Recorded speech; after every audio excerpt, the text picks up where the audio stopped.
What is the Schomburg Center?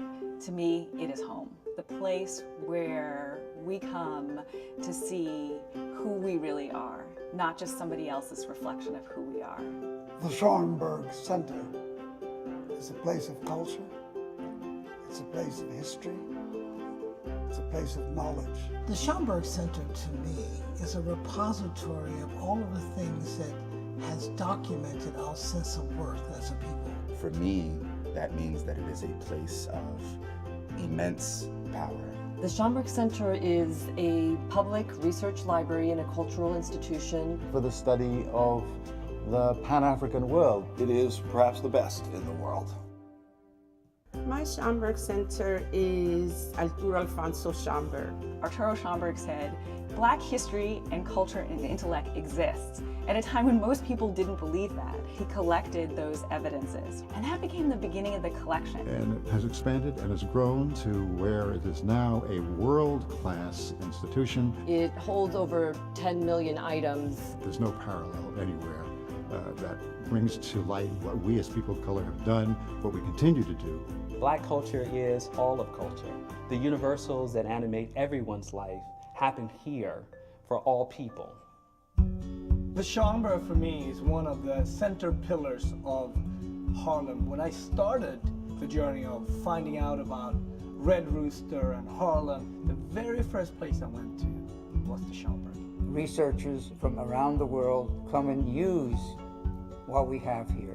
I could not have written just about any of the books that I've written without the Schomburg Center's archives, resources. The Schomburg Center is much more than a library. We encourage lifelong learning and exploration. The Junior Scholars Program is a Saturday program with students from 5th grade to senior year in high school to help them learn about Black history and culture. Learning about my history is important because it teaches me who I am. The Schomburg Junior Scholars Program is going to do nothing but uplift them. So many talented and brilliant people have walked the corridors of this amazing institution over the years. Tavia Butler to Toni Morrison and James Baldwin, Ella Fitzgerald, and Alvin Ailey, and Harry Belafonte, who graced the stage in this room of the American Negro Theater. This place evokes great memories. It was a gift to us in our community to really try to find that space to reflect expressions of Black experience. I just knew that the environment, what I saw these young African Americans doing, was a place I needed to be. What is my Schomburg Center? I'm standing here at the Cosmogram, which underneath holds the ashes of the poet Langston Hughes. On the evening when this Cosmogram was dedicated, people began to empty out of the auditorium. A jazz trio struck up. And to my amazement, Amira Baraka went over and asked Maya Angelou for a dance. And they started to dance on top of the Cosmogram, on top of the ashes of Langston Hughes. And I felt what a fitting way to kiss the memory of Langston. The Schomburg Center is a research institute and a library, but it's so much more than that. There's something going on every day. So many amazing people come here to talk about their creative craft, to share what inspires them. The Schomburg Center's collections help to tell stories even beyond our walls. The Schomburg Center is here in this exhibition at MoMA, One-Way Ticket, Jacob Lawrence's Migration Series. We depend on the resources of the Schomburg to enable us to tell this story.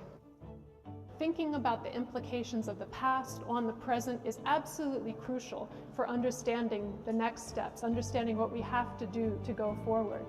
We today have the responsibility of making sure that new artists and activists, new scholars and poets know that this place, now in its 90th year, continues to be a resource and a source of inspiration for the work that we must continue to do.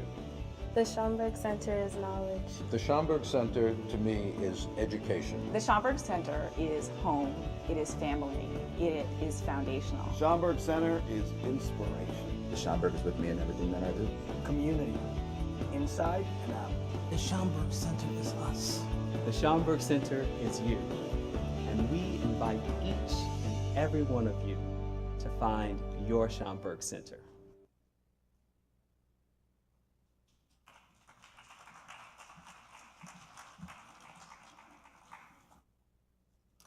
Good evening and welcome.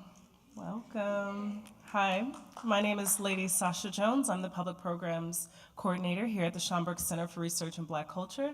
And I would like to welcome you all who are joining us in-house, and to those of you who are viewing on our live stream channel, thank you for being here. It is winter 2016, and I appreciate you for coming out your warm spaces to join us here at the Schomburg Center. For those of you who may be visiting for the first time or aren't really in the know about where you are and what this place is all about, the Schomburg Center is a one-of-a-kind research institution that's dedicated to the documentation, preservation, and interpretation of materials that look at the global Black experience. And we do this not only as a library through our 5 research divisions, but also as a creative institution that mount annual exhibitions and that, I guess, really produce lots of public programs like tonight's talk.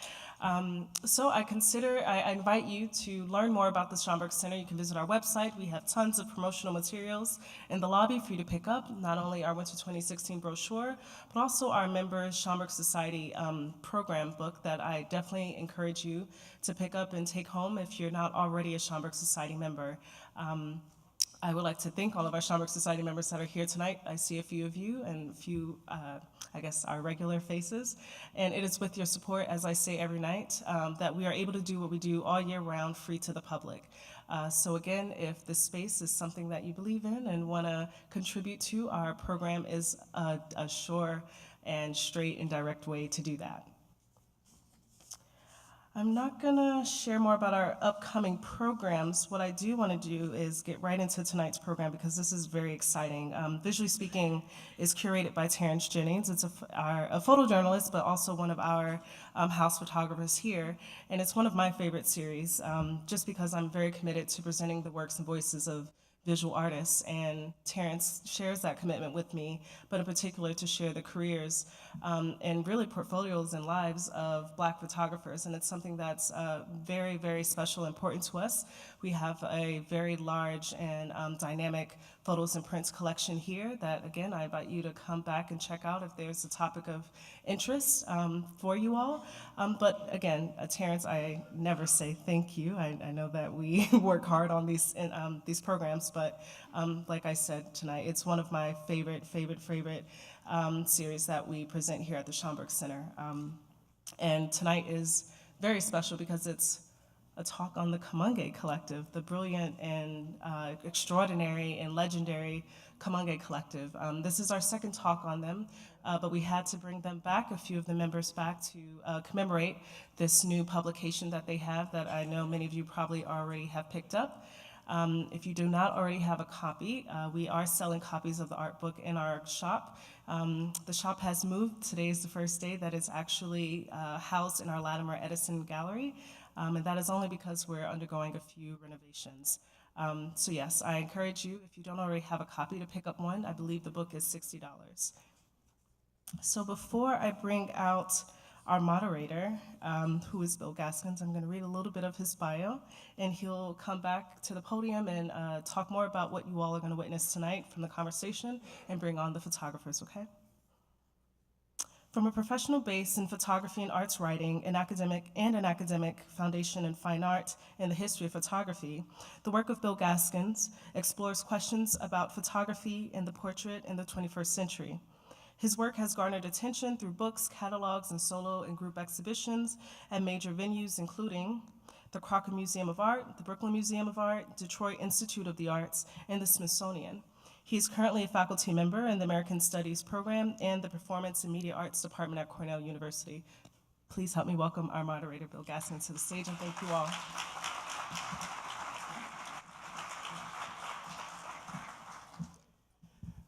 Thank you all so much for being here on a really cold night, and I promise it'll be a warm occasion in Schomburg this evening. I want to first thank Terrence Jennings, curator of Visually Speaking, for inviting me here, as well as the work done at the Schomburg to prepare this event by Lady Sasha Jones and Ash Tai. What you're about to see and hear, it would be an understatement to say that it's history and herstory. It is a noble effort on the part of a dedicated group of people who have committed themselves to a full representation of humanity through the medium of photography. And more importantly, to do the heavy lifting to make sure that the work that they do and have done remains available for people to see through a book. And as you will learn, that's not an easy thing to do. So our panel is made up of members of a 50-year organization, collective workshop known as Cmon Gay. And so, without further ado, I want to give some brief biographical information about who's going to come out as they come out. We're going to start with Anthony Barboza, who's born in New Bedford, Massachusetts, with roots originating from the Cape Verdes. His work began in commercial art over 40 years ago, single-handedly influenced the way African American, African and Caribbean and Latin American people looked in advertising and print journalism. He has a prolific and wide range of both traditional and innovative African American thought-inspired works that have been exhibited in public and private galleries and prestigious museums and educational institutions worldwide. Anthony Barboza.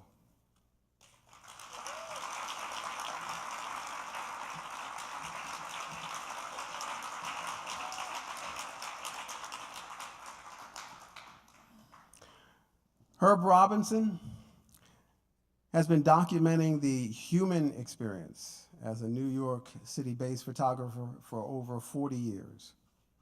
Herb also studied and absorbed the work of such painters as Chardin and Vermeer, who influenced his compositional and sense of light.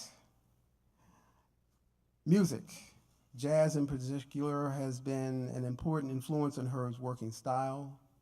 He says, "My instrument is the camera, the vessel that responds to and carries my emotions." Herb Robinson, please.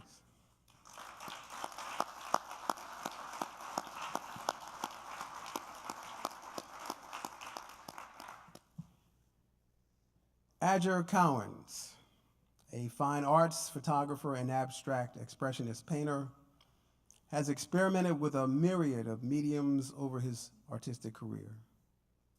Renowned in the world of photography and fine art, his works have been shown by the Metropolitan Museum of Art, International Museum of Photography, Museum of Modern Art, the Studio Museum of Harlem. He attended Ohio University, where he received his BFA in photography and furthered his education at the School of Motion Picture Arts and the School of Visual Arts in New York. Adger Cowan.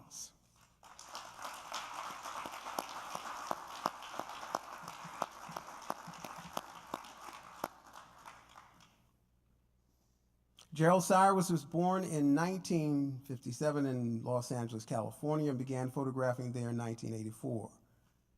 In 1990, he moved to New York City and obtained a Master of Fine Arts degree from the School of Visual Arts. While at SVA, he also interned here at the Schomburg Center for Research under the supervision of Deborah Willis. He is most known for a body of work called Stormy Monday, based on photographs he made frequenting the nightclubs in Harlem. That's a hard job. But it's an amazing group of photographs that you'll get a sampling of when he comes out. Gerald Cyrus.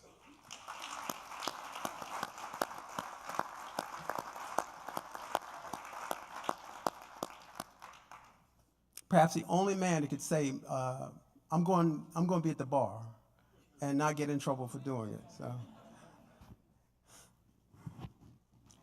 Finally, Ming Smith. Born in Detroit, got her degree in, a Bachelor of Science degree at Howard University in Washington. Is known for her informal, in-action portraits of Black cultural figures, from Alvin Ailey to Nina Simone, and a wide range of jazz musicians. Ming's early style was to shoot fast and produce complicated and elaborate images in the developing and the post-production process, so that many of her works have an interesting effect that you will see. Ming's place in photography's 175-year history was recognized by her inclusion in the Museum of Modern Art's groundbreaking exhibition, Pictures by Women, A History of Modern Photography, in 2010. Ming Smith.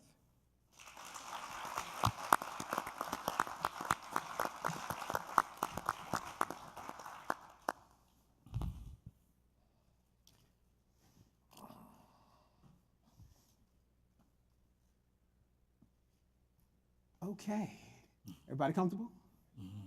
So we're going to have a conversation here that's going to be driven not only by the photographs that you're going to be seeing, but by their memories and recollections and their visions for the future, as well as what they've done in the past. But I want to set the stage here, because what has brought us here, as I said, is an important book. And all of you would be wise to make sure you leave here with one, because it's a first edition copy. So we're going to talk about books and the relationship that photographs have to books. Now, for many of the people who were connected to the Kamoinge workshop, this book, among some others, was foundational inspiration for many of them. This is Roy de Carabas' Sweet Fly Paper Life, the legendary collaboration that he did with Langston Hughes. But I'm here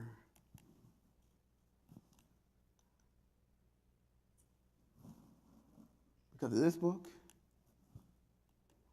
and this book. And when the Black Photographers Annual came out, they had the good fortune of it being introduced by Toni Morrison. This is what she wrote. This is a rare book, not only because it is a first, but also because it is an original idea, complemented by enormous talent, energy, and some of the most powerful and poignant photography I'd ever seen. It was conceived as a commitment to the community of Black artists, executed as a glorious display of their craft and their perception. Consequently, it is an ideal publishing venture, combining as it does necessity and beauty, pragmatism and art. It is also a true book. It hovers over the matrix of Black life, takes accurate aim, and explodes our sensibilities, telling us what we had forgotten we knew, showing us new things about ancient lives and old truths and new phenomena. Not only is it a true book, it is a free one. It is beholden to no elaborate Madison Avenue force. It is solely the product of its creators and its contributors.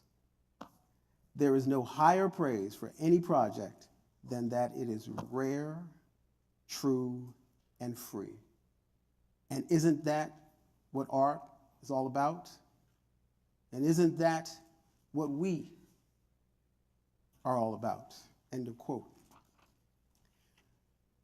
So this book spawned a number of books. One of the things that made it significant was said right here, A Small Revolution in the Artistic World by a French publication. That's how groundbreaking it was. But this was part of an elaborate and sophisticated marketing program. The most beautiful black book ever put together. And note the price. Talk about the rate of inflation, right? I had never seen black people imaged with not only such sophistication, but the package itself, like Timeless, is and was for me the impetus to say I needed to do this. I needed to participate in this. Now, that came out in 1973. 3 years earlier, Essence magazine was published. That's Philadelphian Barbara Cheeseborough. She was the first person on the cover. She died several years ago. But this was in May, 1 month before this magazine comes out called Black Creation. April 1970, there is a critical magazine that is not only focused on poetry, short stories, art, it focuses on photography. And in many ways, it lays the foundation for the book we're going to be talking about tonight. This was some of the response from the creative community during that time to Black Creation. And they had two really important issues about black photographers. And because they would run regularly the work of independent black photographers, it would eventually lead to a photography contest that they would have. And the first winner of the photography contest was Tony Eaton, who would eventually become the photo editor of Black Creation. Black Creation came out of the Afro-American Institute at NYU.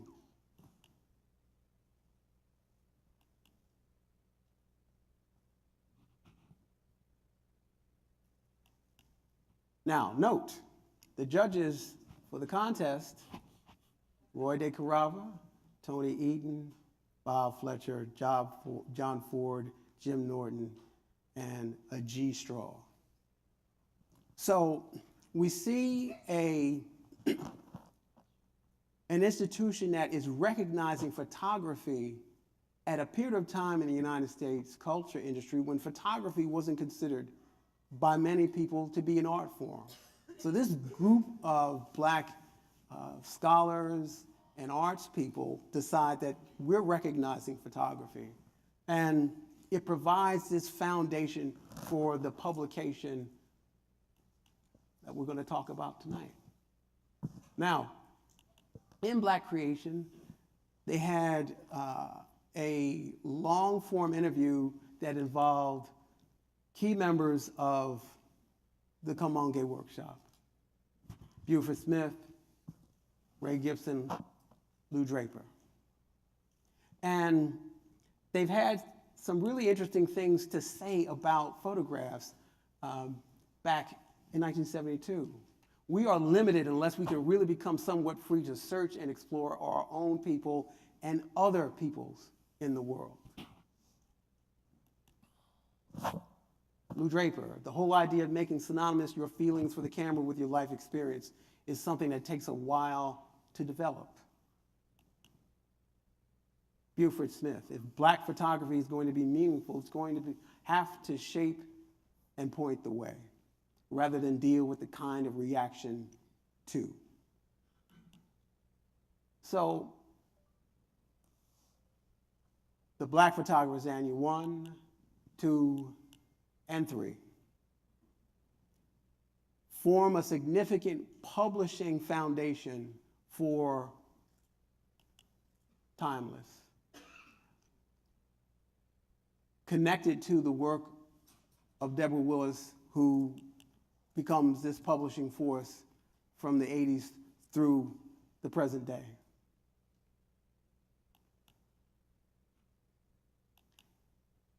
So, which brings us to the book, Timeless. I'd like you all to appreciate the fact that this, like the Black Photographers Annual, covers a range of work that deals with the range of humanity through representations of Black people.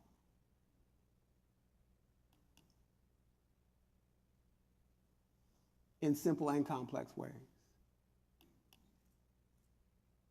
So I want to start the conversation by asking you all to talk about the man who's on the front, whose work is represented on the front, Lou Draper. And those of you who don't know, there's an exhibition of Louis Draper's work at Stephen Kasher. So I'm going to ask Adger Cowan to talk about Lou Draper.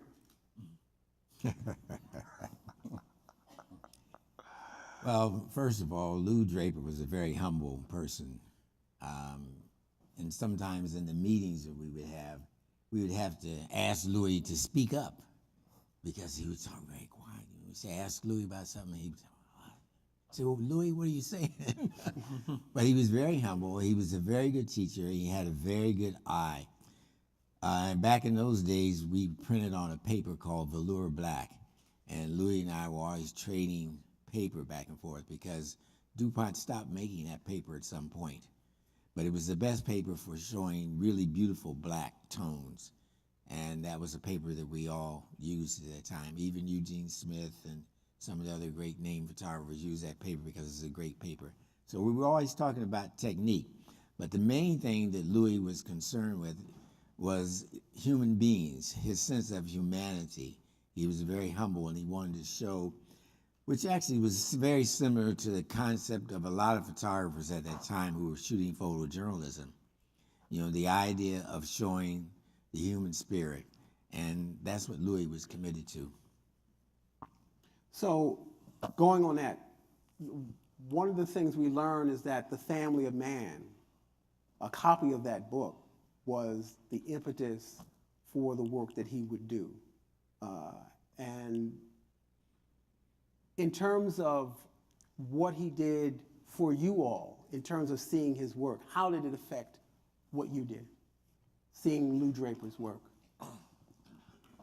No, it was not so much the work at first. Lou Draper had a way of having a presence when you're around him, but not trying to force something on you. I remember going out shooting with him sometimes when I got out of the Navy. And all he could talk about, I'm trying to look for the photographs, and all he could talk about was, my timing is off, my timing is on. And his relationship with the people on the block.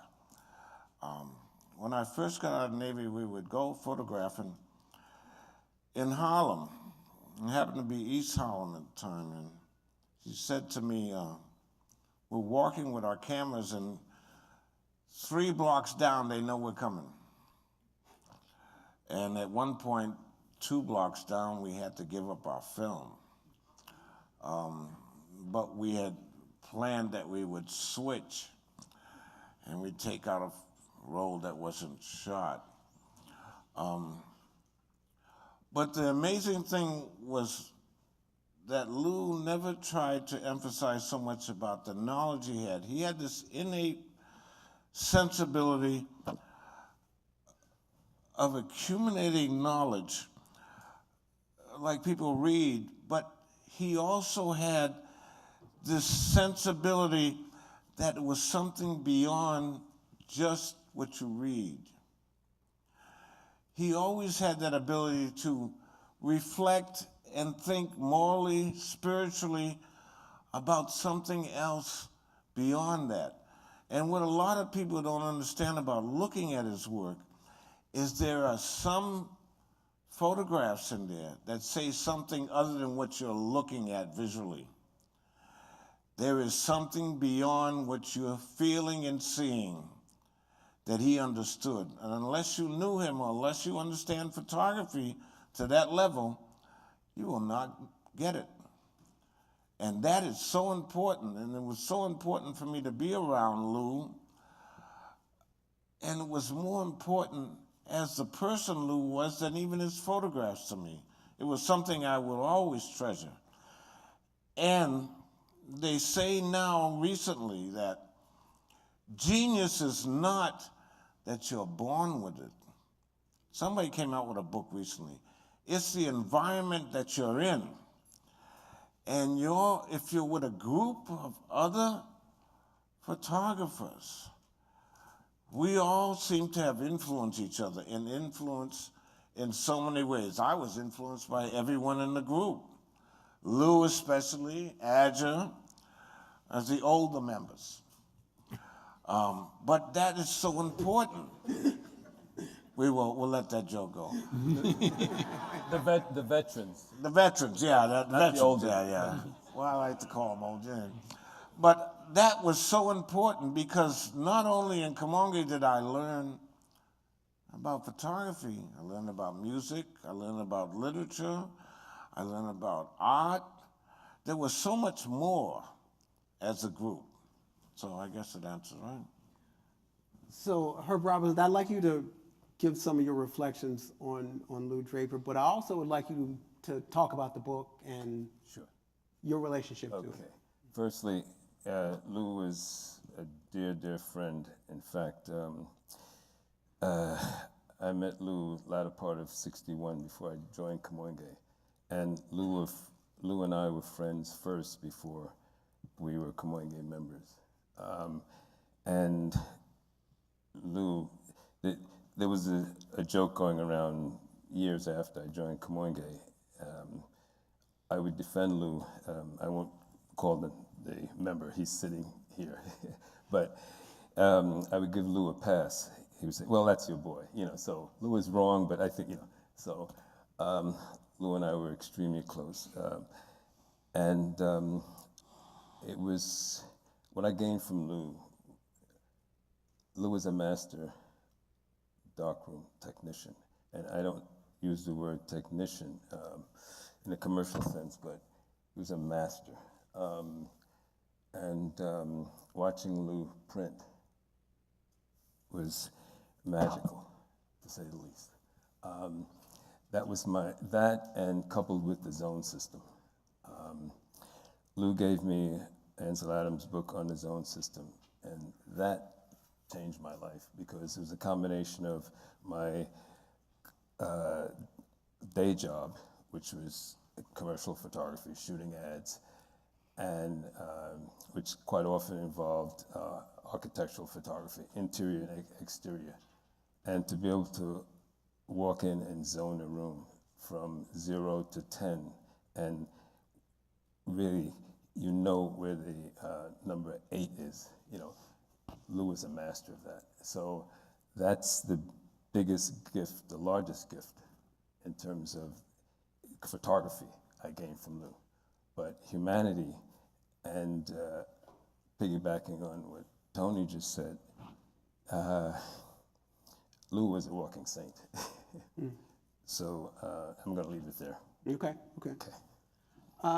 So, Adger, I'd like you to help the audience understand the significance of Cmon Gay and a brief creation story, if you could. The importance of Kamoinge at the time, it started with Gallery 35, Camera 35, which is a group that I was part of, along with Ray, and along with Clean and Alf and R. And when we first got together, I had done a picture that was on the cover of Theater magazine of Louis Armstrong. And Ray called me and said, I really like that picture. It shows Louis Armstrong not smiling and grinning, but a serious picture of Louis Armstrong. He said, I'd like you to come uptown. He said, because you got a degree in photography and we just shooting and help us out. And so I did, and we talked about going out, and we went out a few times together. And then other guys wanted to join, and then we met Lou, and we met all these other guys, and so we said, why don't we combine these two groups into one group, since we all are concerned about, you know, the way we're being presented in the media, and that we can make an influence in this. So we came together, and they came up with the name Kamoinge, which I immediately wanted to shoot down. And everybody, I said, I don't want to be labeled as a black photographer. I wanted to be labeled as a photographer. There was enough going around that white people would say, oh yeah, you guys are black photographers, you photograph black people.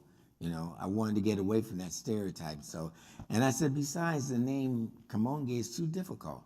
People can't pronounce it. Even the guys in the group couldn't pronounce it. Some guys in the group. Some guys in the group. Some guys in the group couldn't pronounce it. I said, I like camera 35. I said, but I was voted down. And since, you know, and I was one of the founding members, and I got voted down, I said, okay, fine. I like the name, we'll go along with it, because it does represent us.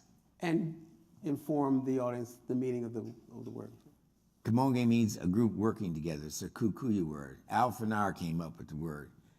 And so we all voted on it. And so then it was funny. People would say, oh, you guys are part of that group uptown, the black photographers, Kamoinge. I said, they had all kind of pronunciations of it. But finally, I think Kamoinge stuck because we stayed with that name. But I think the fact that we stayed together is the most important thing. And that our concept was not about photographing black people, it was about excellence of photography first. Then it was the idea of whatever you photographed, as long as you had something in the photograph that was meaningful. And that's what Louis stressed too. Louis and I were actually the only professionals in the group at that time who were actually working and making a living. And some of the other younger members, they came in later on. I won't tell the stories about Tony, I'll leave him alone tonight. But I think that it was a galvanizing group to younger photographers because there was nothing else happening out there. So they would come and, you know, we would tutor them and talk to them and put the work up and critique it. And out of those critiques, people grew. Sean grew greatly, Tony grew greatly. They found their niche. But it was the love of photography that brought us all together in the first place. And it was about the excellence of photography first, and then whatever else you were photographing. But the fact that we were a black group is what surprised everybody, that we were doing dynamite photographs, not just of black people. So, to the younger members, come on, guys. I'm interested in what was this critique experience it offered the two of you, Ming and Gerald. And can you cite a critique that was a groundbreaking critique for you, and how did it change your work? Ming? Well, first of all, I never showed my photographs in the beginning when I met these guys. And then Lou Draper one day, he said, let me see your work. I want to see your work. I was like, no. And then, so he kept on saying, come on, let me see your work. So I showed him my work, and he was like, you're a good photographer. Like, this is really good. He said, I think you should become a member of Kamoinge. And that's really how it started. Did you say yes immediately? What? Did you say yes immediately? He presented it to the group. I understand. And so we were voted in. But we had to show our photographs.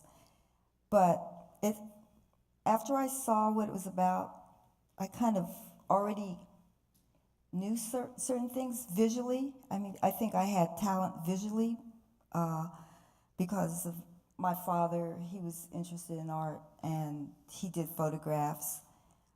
But I learned a lot. I remember the first critique that Sean said. I had a photograph and it was a baby picture. He said, "That's nothing but a baby picture," like that. I was like, no, but so I remember that was the first photograph. And I also remember some of these members up here crying at the critiques too. Oh, come on, keep talking, keep talking. Come on. No, but it was like but I was always kind of quiet and laid back, and they had the table. I mean, they were the ones that did the critiquing, because I was new, and I was there mainly to listen and learn.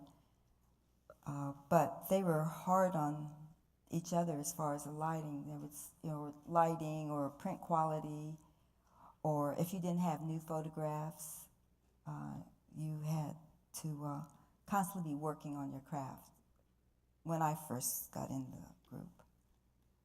So, do you remember something in your critique experience that changed your work in a significant way? For me, it was a process, but I first became aware of light, and I like natural light. So, because I learned so much about lighting, not studio lighting, but I could go outside and know what the aperture, without taking a light reading, it would be like, 3.5 at 250. So I think that was the main thing, the critique about the lighting.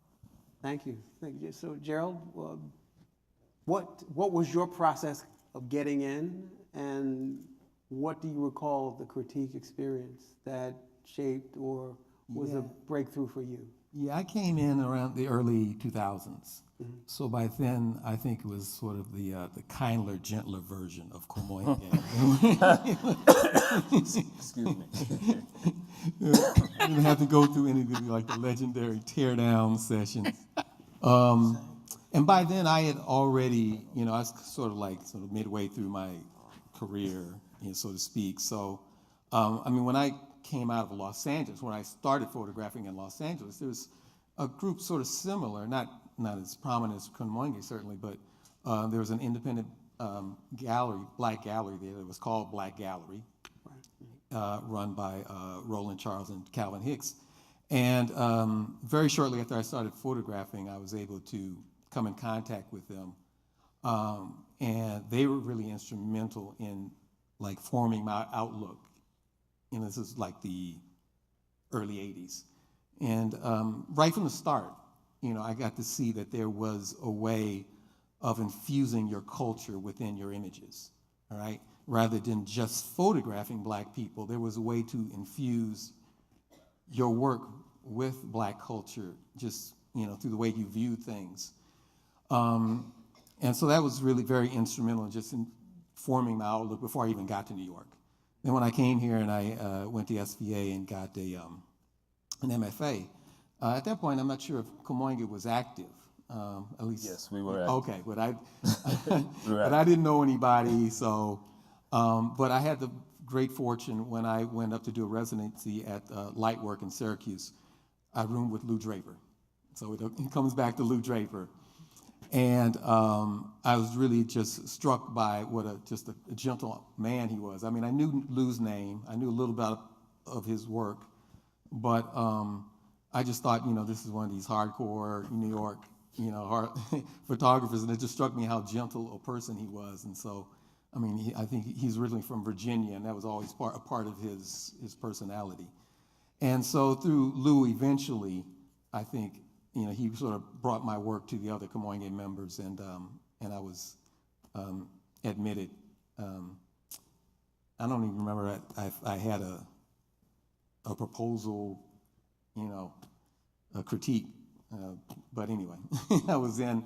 And after that, just in terms of showing my work, the things I always note about Kamoinge critiques is they get right to the heart of the matter.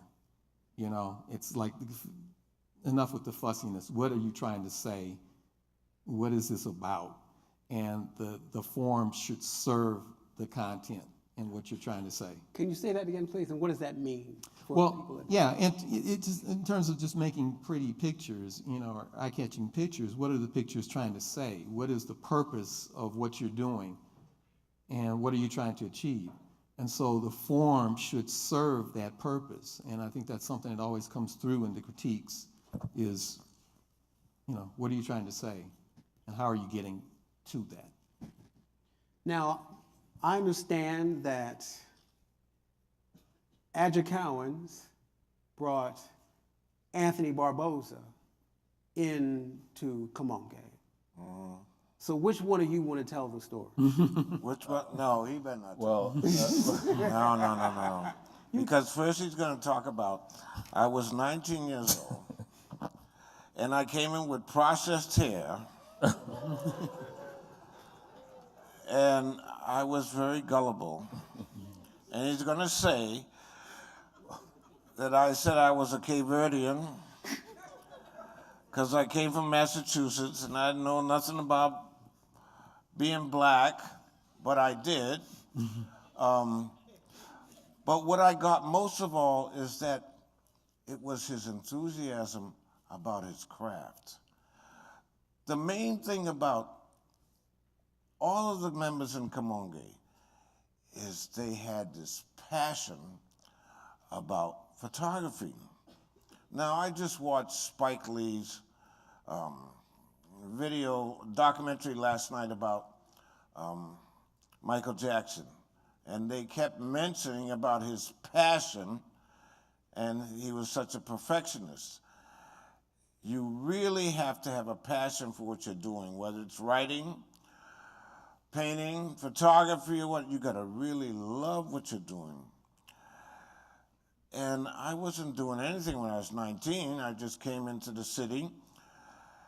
Then I was overwhelmed by all this passion and this feeling about something that is, it's your own once you take up the camera.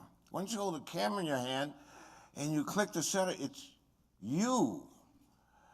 It's a self-portrait of you before selfies. Because anything you click that shutter is something mentally that you say about how you feel about something and what made you do that particular clicking.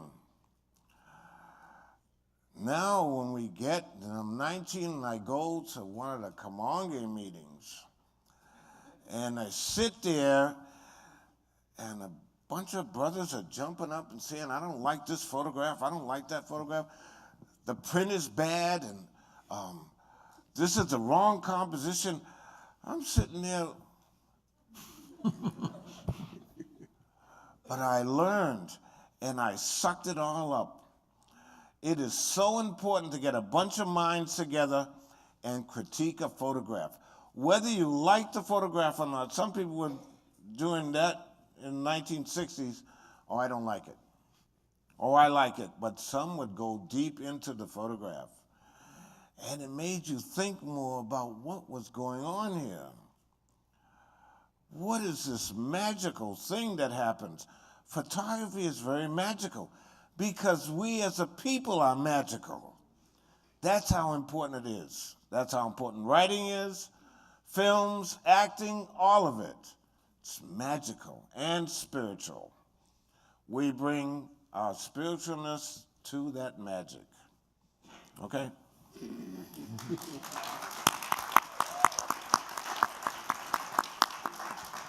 So, Mr. Robinson, talk about your Kamoinge experience, please.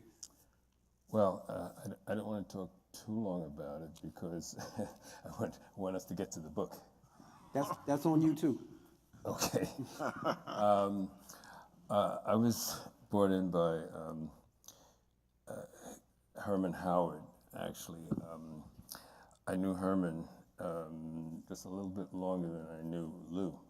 And Herman affectionately called a nickname Clean. In fact, Adger referred to Clean once. And Clean and I were very close. And again, the anecdote, when you see Herb, you see Herman. We were blood brothers, basically. And again, being young, like Tony, rolling, doing the rewind button, pressing the rewind button. Clean and Lou was so energized and so excited about Kamoinge, and this was the embryonic stage. Just the more than passion, just it was their life. And at that period, I was vacillating between. Well, I wanted to be an art director, basically. Okay, so my art background, that's the direction I was going in, and meeting both Clean and Lou, they basically sucked me in. I was doing. I had a portfolio. In fact, one of my images, Miles at the Village Vanguard in 1961, was an image that I remember bringing to a meeting along with some others, and to really, well, Clean sponsored me, basically brought me in, and I remember it was thumbs up, and I was in. So I'm speeding right ahead, but that's my entry. So talk about the gestation and the birth of Timeless. Okay. Firstly, I want to publicly thank Tony Barboza, and Vince Alabicio, because both Tony and Vinny pounded the pavement and did the groundwork in terms of going to publishers.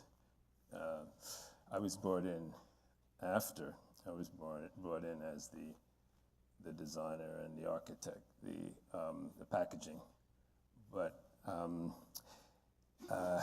after, no publisher would touch it because it didn't have a theme, cookie cutter theme, such as little old ladies with church hats going to, Abyssinia Baptist Church. That would sell. But to sell a collective like this is strictly out of the mainstream. The story is us. Now, rolling back, when, let's see, to be cohesive here, in Kamoinge, there are 3 graphic artists. Of course, we keep going back to Lou Draper, sweet Lou. Ray Francis, whose name is extremely obscure, and part of my mandate and my mission is to make sure that Ray Francis' name does not stay buried with his bones. It's extremely important to me. Ray Francis and myself, we were the graphic artists. We did newsletters, designed, and also when Ray died, we were throwing back and forth sketches, the 3 of us, of Kamoinge. We never had a Kamoinge logo. And so we would run it back and forth. And part of my inner strength and feelings, I'm sorry, roughly 30 years ago, the 3 of us thought of doing a book of us. And it lay dormant, and the 2 of them died, and I'm here to carry on. And when Tony, to his credit, said to me, well, let's do a book, it rekindled that. And when did this, at what point did this take place in the trajectory? Okay. Exactly when did you come to me and say, well, let's do the book? Well, it's a blur right now. It was when I became president in 2004. I always had this dream about doing President of Kamoinge. Kamoinge book. Okay. Yeah. But I was president before Obama, right? And Vin Albiso is a friend of the group, a beautiful person. And we went around to publishers. First we went with Xerox copies of some of the pages. We went to Norton, Abrams, and some other publishers. Every single publisher we went to, it was like, well, we don't know what we can do with all this. We don't know what we can sell this, you know. And you get the same runaround for everything. But we went to those publishers because we could get an advancement and do the book. But I realized that after 4 years of doing this, we'd get the advancement, but then they would lay out the book. And that is bad news, because sometimes they lay out the book, just have a tax write-off because it won't sell. It's really unbelievable. It's not the same as you writing a novel, you know, or poetry, but with the visuals, you never get any residuals after that, because after they sell the books, they got to get all their money back for the designers and all that stuff there.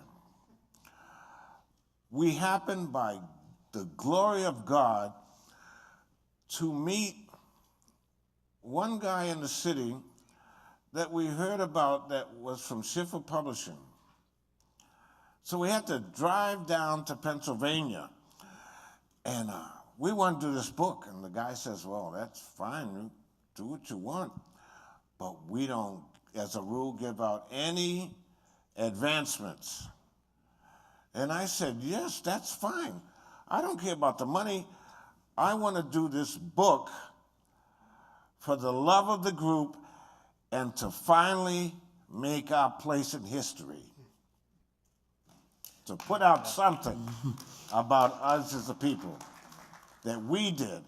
So we spent 4 years doing that, and then when we finally, the guy says, the owner said, he met with us, said, we'll do whatever you want. Well, then he came in, and we started laying it out, yeah. This is why. For 6 years, yeah. Thank you. This is why I wanted Tony to speak on the preliminary segment, because I'll make this as concise as I can. The magic of this book, and I'm not going to take the audience through the process, but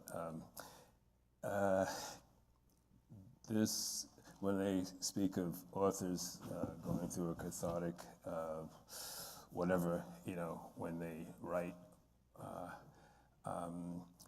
I not only felt, but the entire membership of Kamoinge, and in particular, the original 15 of us, because we were the original 15, very much like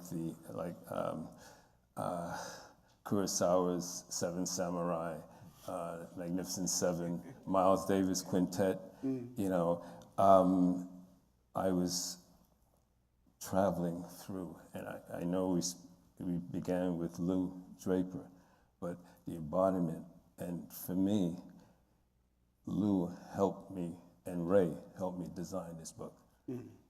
Because even the title, I woke up one morning and I said, this is timeless. And from the cover to cover, and in the acknowledgement, I meant every word, you know, in terms of Schiffer allowing us full autonomy, because there's no publishing firm that would let you even pick out, you know, the Pantone color in the spine, Pantone 032C. Okay, I dictated that's what, okay. Now, with that, my job, and that was my job, and as one, Tony and I worked as one, and that's the product.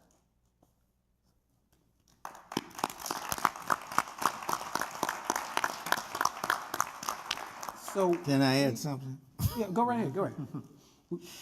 This book was brought about by blood, sweat, and tears from every member in Kamoinge. This was a group effort. They headed it, but this was a group effort. Yes. Tony screamed and yelled, "Get your pictures in." We got it.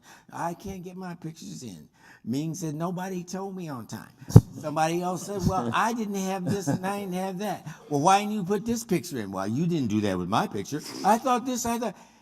It was blood, sweat, and tears. I want the audience to understand this was not easy. Hell no. This was Can I say difficult. I'm sorry. It wasn't a walk in the park, but we stuck together, and that was always my feeling from the beginning.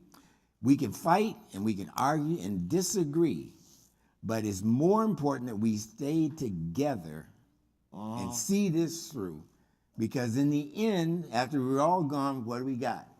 We got a book. Yes.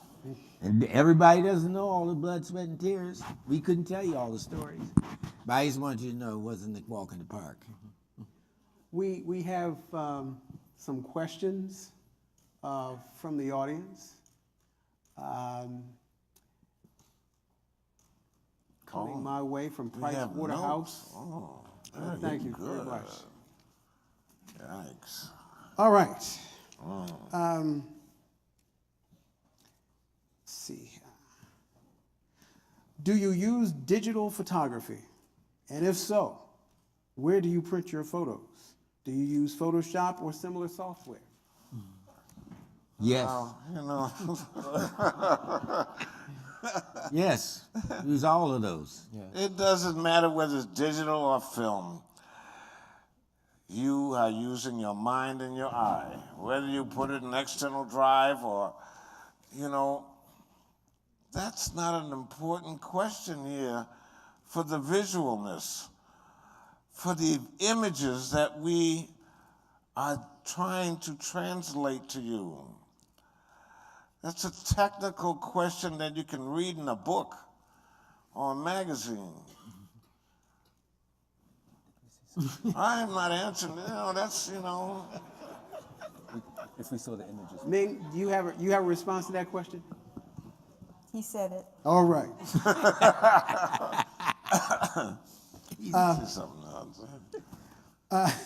Are any of you familiar with the Josephine Herrick Project? If yes, what do you think of this photography program? If not, never mind. No, I am not familiar with Josephine. I don't know who she is. Anybody? Okay. No. Never mind. All right, somebody asked, what has kept this group together for 50 years? Love of each other. And hate. Not that way. Well, you know, not that, but. You know, it's like a brotherhood, you know, where you learn from each other. And you become very close. Okay. It's like you grow up with friends when you're growing up and you go to school. But this was something else. This was a little bit beyond that. This was like we go to a meeting and sometimes the group would just talk about music. That's how it started. Oh, yeah. Because some of the guys were afraid to put their photographs up to get criticized. That's right.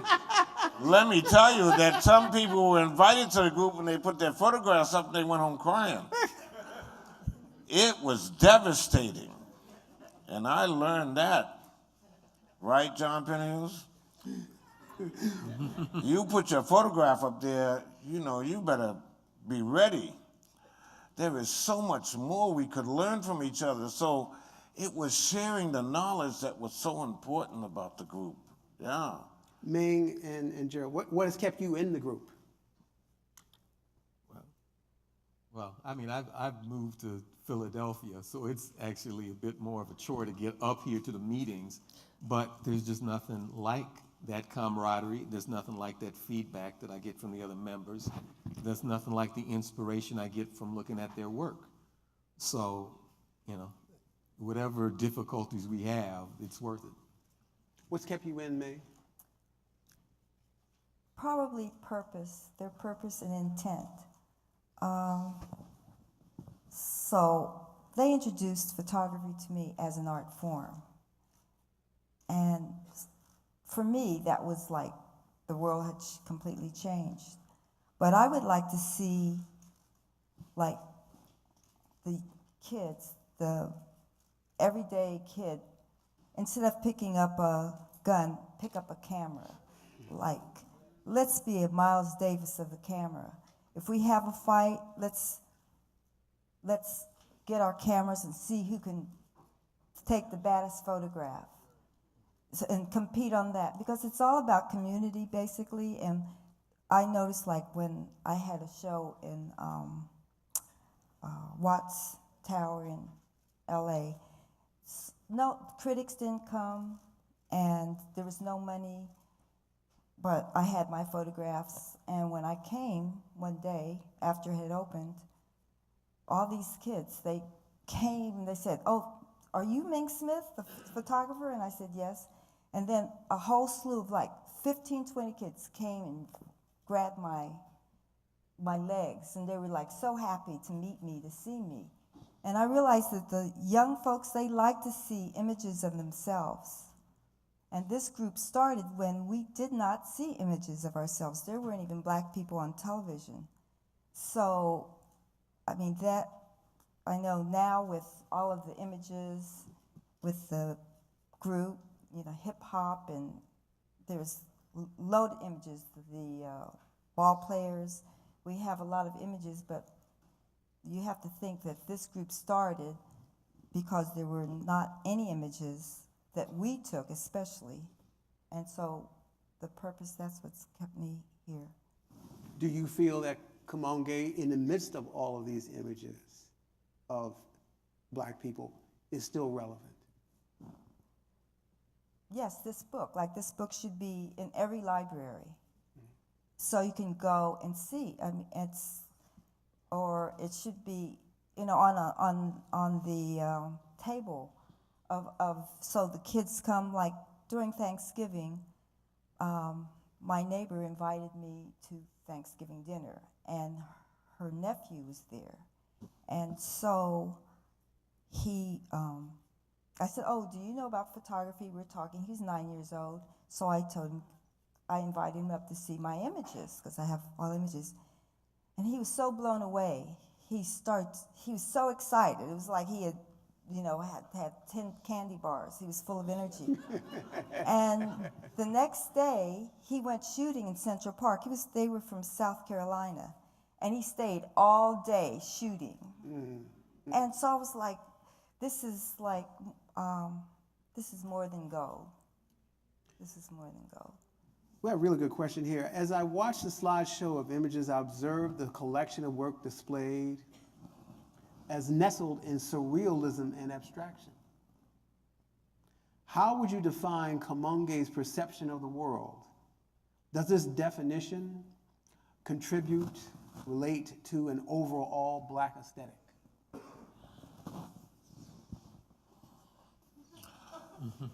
Well, the most difficult thing of laying out this book was that after so many years of being a photographer, each individual photographer in the group had their own personality. And we didn't want to, you know, you photograph for a while, we didn't want to we wanted to understand, and we did, from being around each photographer, their own particular vision. The important thing was that we didn't want to get into a book that everybody looked like they were the same.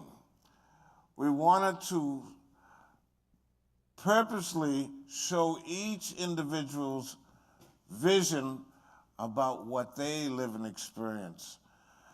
So there is a certain mood at times with some photographers. There might be, I hate the word surrealism, there might be a deeper spiritualism in some other photographer. There might be photojournalism in another photographer, but carries to another level. The most important part of the book is that each one had grown into their own being, and they had their own individual style. Now, you know, some photographers will go after a while, that Museum Modern Art will say, this is the new thing. There's no such thing as a new thing. That's why we call it timeless. Timeless means that when you sense your own being and you sense something about your stuff and your craft, then you are your individual person and you are timeless. Each one of us is timeless because we're living in this time and we're doing what we feel strongly about this.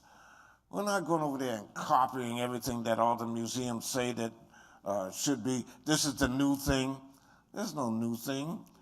The only new thing is you when you're born. You're the new thing. All right. And we want to continue that. That is one of the most amazing things about the way this book is edited. Rather than have everybody in a portfolio sectioned and siloed, there's a flow that is formal and content based. So there's one photograph talking to another, irregardless of who made it. And, regardless of who made it. And again, it reminded me of the Black Photographers Annual. It was the last time I had that experience opening a book and doing more and finding myself doing more than simply looking at photographs. I can see this book providing people with a way of shutting themselves off from the digital noise. I can see this book being a balm in Gilead for many people who need to see something different. That brings me into this next question. Has your picture taking changed in the 21st century compared to the last century? Well, I'm still in the 20s. I'm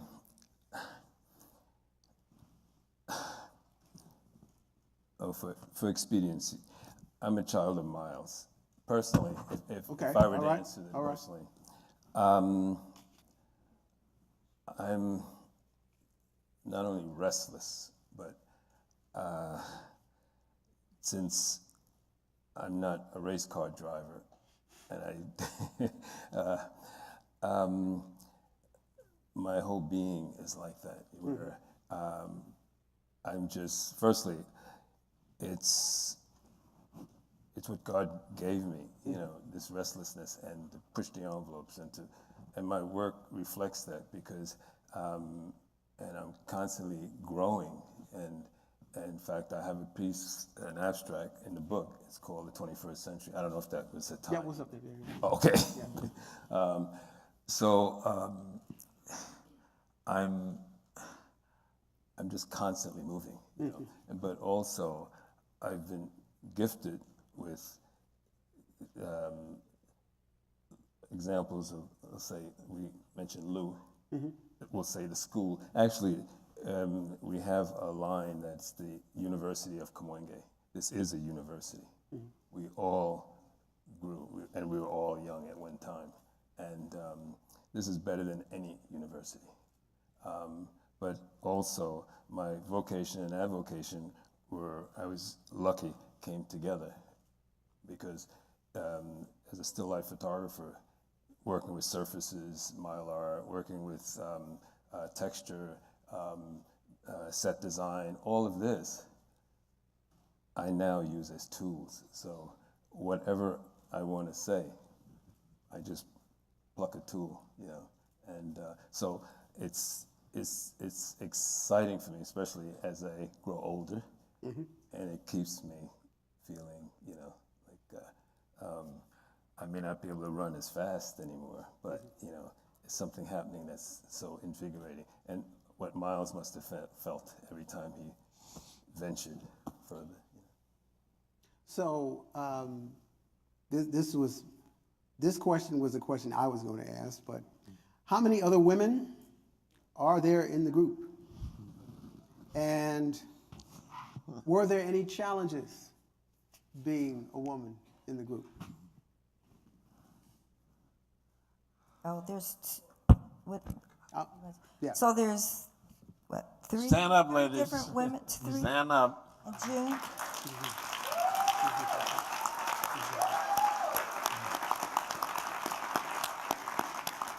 And June Truesdale's not here. She's in the. So we have 4 or 5 women. But Ming was the first for many years. Ming was the first. And the only one, yeah. And what accounts for that? Her work. She was around us and her work, yeah. On the work. It wasn't about her being a woman. It wasn't about it was about her work. Period. Wow. That's what the whole group has been about. It's about the quality of the work. You know, the possibility of you know, doing this work and your commitment. You know, we did a show at the Brooklyn Museum some years ago called Committed to the Image. Yeah. You know, and that's what it was about, you know. Either you're committed or you're not. And when you're committed, there's an excitement that goes along and is translated in your work. Because you are excited, you're interpolating, you're an interpreter for the spirit. And when you open up to that, the work, it comes through. It comes through. So, excuse me, but there's also Tony Parks, who recently passed, that was a member of the group. That's the other. She was Gordon Parks' daughter.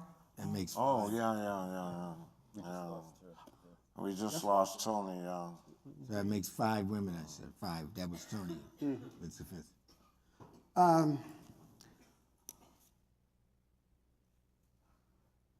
How or where do starting photographers find groups like Cmon Gay?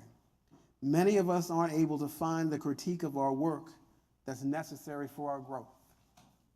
Form your own groups. Yeah. Start. Do like we did.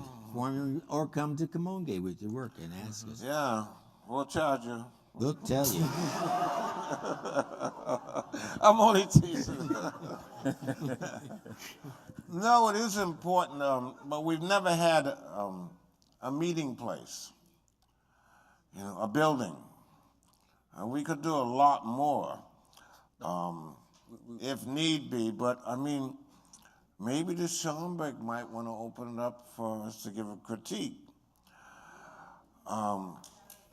And that might be the way, but we're going to have a preliminary review of the portfolios because, you know, we can't accommodate everybody. So it might be something like that. It is important because we have secrets about photography, and they're in the book, but you got to pay attention. There's much more than meets the eye, but you can understand it because it is you. And if you feel it, you'll see it and you'll know it. It's about feeling it. But we could do that, but we need a place to do that. So Schomburg, open your doors. Send us our limousines and we'll come do the talk, the critique. It is really interesting though, you know, and it opens your mind about things. But you know, you can get the same thing from reading a book, reading some poetry, spending a little more attention looking at the artists who do things. You know, it's all the same. There's no difference between any art form out here. It's about the mind, the passion, the feeling, and the sensitivity, you know? That's all. So this is a question that's connected to another question. Have you thought about the group becoming a photo agency? No. Magazine? No. No. Double no.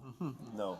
That brings in too many we can't even run concepts and who's gonna get sold and who's not gonna get sold, and somebody's got to do it, and they're buying this today and they're not buying that tomorrow. That destroys the whole concept that we have of nurturing each other. Okay. You can do that on your own. Okay. Go ahead. To add to that, Bill, I believe it was you. Get the one of them.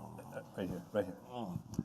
Well, we're the longest running group in the history of photography, well, black or white, non-profit, the longest running group.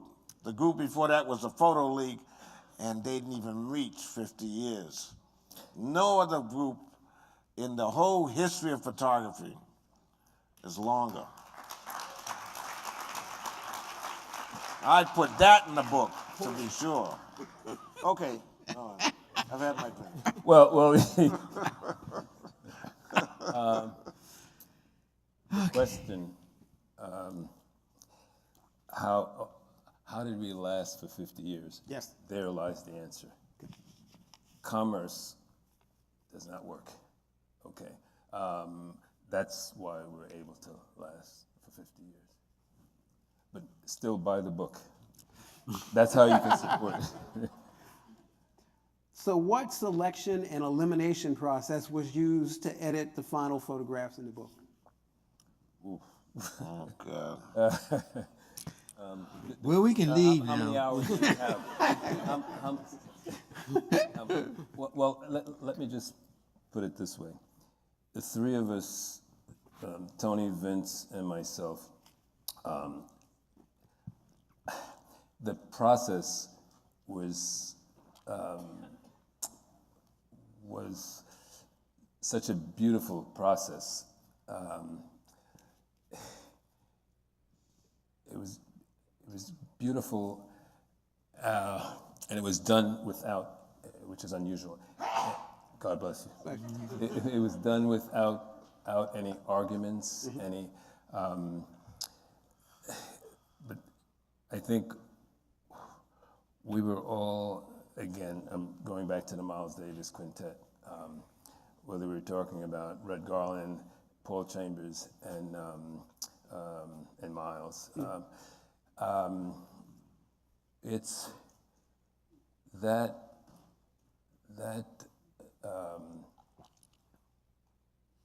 unity and that cohesiveness and magical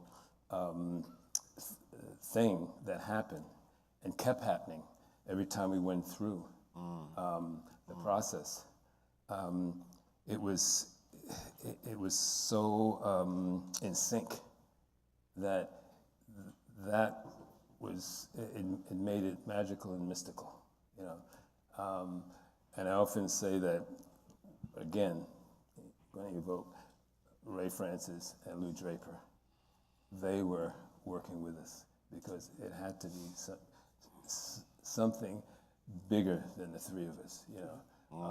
Now, I don't want to go through, you know, any particulars, but overall, and it's basically with our experiences.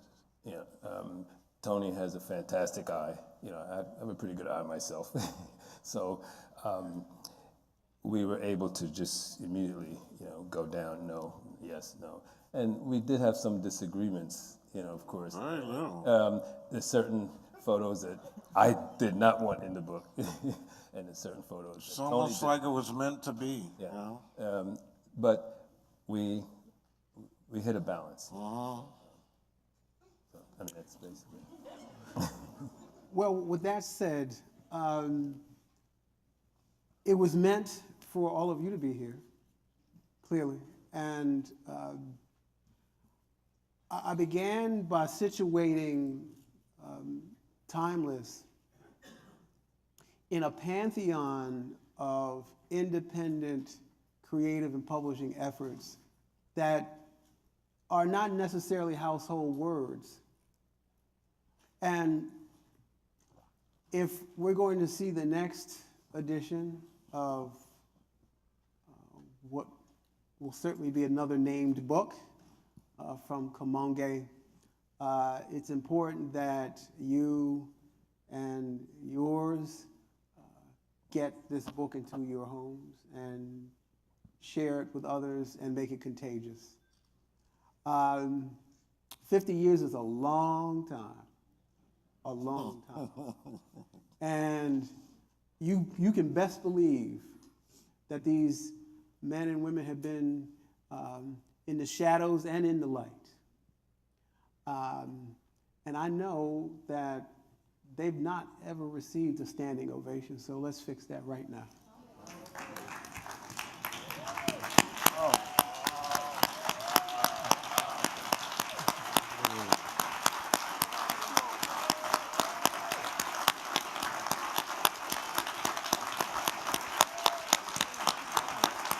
Burroughs, hold on a second. And folks, my name is Terrence Jennings. I'm the curator for this series that we have here today. I just wanted to say, excuse me. I just wanted to say thank you personally to everyone who came here today, all the photographers, Ming Smith, Gerald Cyrus, Adger Cowans, Herb Robinson, Anthony Barboza, and our great moderator for tonight, Bill Gaskins. Also, Still going on. Okay, and also, I've been just informed, there's an exhibition that's still happening at the Wilmer Jennings Gallery, King Culliba, 219 East 2nd Street at Avenue B. And also, you can buy books there as well still, right? There's books that are on sale there. If you cannot get a book tonight, you could go there and you could see the exhibition and as well as purchase a book. Also, I'd like to say a few thank yous. One, the man up in the top over there, his name is Steve Nitzberg. He's the person who's responsible for all this that's happening tonight as far as lights and everything concerned. But he has also two cohorts. They're in the back here. There's Pedro and Chuck in the back. And also there's Osado who's doing all the video up there. If you guys see them walking around, you can say hello, you can say thank you. Also, a really big thank you to Lady Sasha Jones, who also she's also a curator as well, and she has a show that's happening at Mokata in Brooklyn called, I believe, I'm not too sure, it's called Finding Kinship. Dreaming of Kinship. That's happening at Mokata right now. And hopefully you guys have purchased your books. And also I had to give a special shout out to certain particular photographers that are here. There's John Pennyhughes is in the audience. Yes. There is Buford Smith, who actually alerted me to the greatness of Kamoinge years and years ago, as well as Deb Willis, who actually will be gracing the stage here in April for the next Visually Speaking. So it's going to be Deb Willis in conversation with Cheryl Findley and revolve around her work and her books that she's done over the course of time. I would like to thank everybody and thank you very much, and try to see if you get the books. Thank you.